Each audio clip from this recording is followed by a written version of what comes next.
அன்பார்ந்த இறைமக்களே, கிறிஸ்துவின்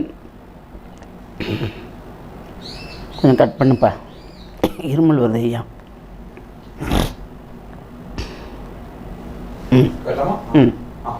அன்பார்ந்த இறைமக்களே, கிறிஸ்துவின் மறுரூப ஜெபக்குழுவின் வாயிலாக என்று உங்களை சந்திப்பதில் நான் பெரும் மகிழ்ச்சி அடைகிறேன். மக்களை, சந்தோஷமாக இருக்கீங்களா? நிறைவாக இருக்கீங்களா? மகிழ்ச்சியாக இருக்கீங்களா? மன அமைதியாக இருக்கீங்களா? மக்களே, இறைவன் நம்மோடு இருக்கும்போது நம்ம எல்லா வகையிலையும் நிறைவாக இருப்போம் இல்லையா?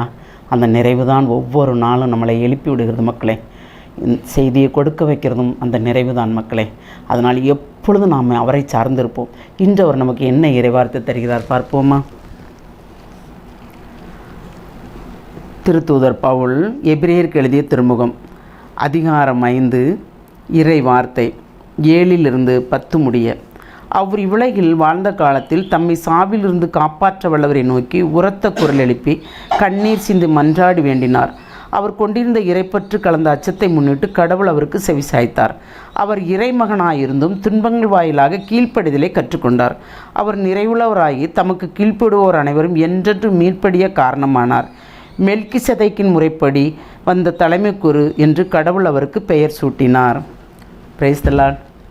ஏனென்றால் அவர் நமக்கு தலைமை குரு, இறைமகன் இல்லையா? ஆனாலும் பாருங்கள், கீழ்ப்படிதல். ஆண்டவருக்கு, கடவுளுக்கு அவர் கீழ்ப்படிந்தார். அப்படி கீழ்ப்படிதல் மூலமாக தான் நமக்கு ஒரு மீட்பை தந்தார். நம் பாவத்திலிருந்து மீட்படையும்படி நமக்கு ஒரு வாழ்வை தந்தார் இல்லையா? அந்த வாழ்வு நிறைவுள்ளதாக இருக்கும்படி அவர் செய்தார். நாம் கீழ்ப்படிய வேண்டும் எல்லா நிலையிலும். ஏனென்றால் அவர் இறைமகனாய் இருந்தும் துன்பங்கள் வழியே கீழ்ப்படிதலை கற்றுக்கொண்டார். நமக்கு துன்பங்கள் இருக்குது இல்லையா? அவர் நிறைவுள்ளவராகி தமக்கு கீழ்ப்படியோர் அனைவரும் என்றென்று மீட்படைய காரணமானார். அப்போ அவர் கீழ்ப்படுகிறாரு, நாம் அவர் கீழ்ப்படிதலை, அதாவது துன்பத்தின் வாயிலாக நமக்கு கீழ்ப்படிவோரை அவர் நிறைவுள்ளாக காண்கிறார். அப்போ நமக்கு கீழ்ப்படிதல் தான் மெயின். என்ன சொன்னாலும் உம்முடைய சித்தம் ஆண்டவரே என்று சொல்லும்போது,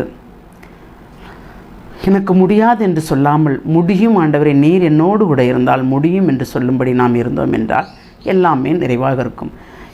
ஆரம்பத்தில் இருந்து கீழ்ப்படிதலை மட்டும்தான் கேட்கிறார். கட்டளைகளுக்கு கீழ்ப்படி, என் குரலுக்கு செவிசாயி, நம்பிக்கைக்குரியவர்களாக இரு, அப்பொழுது நீ மேன்மையடைவாய். இதே தான் சொல்கிறார் இல்லையா?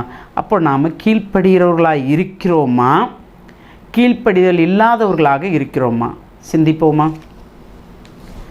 எல்லாம் வல்ல இறைவா, உம்முடைய இரக்கத்துக்குள் எங்களை முழுமையாக ஒப்புக் கொடுக்கிறோம். நாங்கள் எப்பொழுதும் நினைக்கிறோம் ஆண்டவரே, உம்முடைய சொல்லுக்கு நாங்கள் கீழ்ப்படுகிறோம், உம்முடைய வார்த்தையை நாங்கள் கேட்டு நடக்கிறோம் என்று நினைக்கிறோம். ஆனால் நீர் எங்களுக்கு அழுத்தம் கொடுத்து எப்பொழுதும் கீழ்ப்படிய வேண்டும் என அந்த வார்த்தையை நீர் ஒவ்வொரு நொடிப்பொழுதும் எங்களுக்கு கொடுக்கும்போது எங்களை அறியாமலே உமக்கு கீழ்ப்படியாமல் நாங்கள் நடக்கிறோமோ என்ற ஒரு சந்தேகம் எங்களுக்குள் வருகிறது ஆண்டவரே. அது உண்மையா இயல்பா என்று தெரியவில்லை. ஆனாலும் நாங்கள் உமக்கு கீழ்ப்படியாமல் இருந்தால் அதையெல்லாம் மன்னித்து நாங்கள் உமக்கு கீழ்ப்படியும்படி நீர் எங்களை ஆசீர்வதிக்க வேண்டும் என்று எங்களை முழுமையாக உம்முடைய இரக்கத்துக்குள் ஒப்புக் கொடுக்கிறோம். ஜெபம் கேட்கும் நல்ல பிதாவே. ஆமேன், ஆமேன், ஆமேன்.